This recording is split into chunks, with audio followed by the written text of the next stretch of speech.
Saat operasi pekat digelar, polisi menemukan 3 pasangan tidak resmi sedang berduaan di sebuah penginapan di Kecamatan Kota Utara, Gorontalo. 1 pasangan diketahui anak di bawah umur dan sudah sering terjaring razia.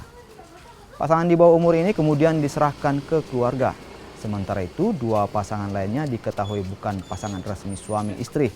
Untuk sementara, kedua pasangan ini diamankan di Polda Gorontalo untuk dimintai keterangan. Kami dapati 3 pasangan yang belum menikah, tidak ada ikatan pernikahan. Kami dapati dalam satu kamar ada 3 pasang. Dari 1 pasang itu ada yang merupakan anak, jadi perempuannya masih anak. Untuk sementara kami amankan di SPKT Polda Gorontalo.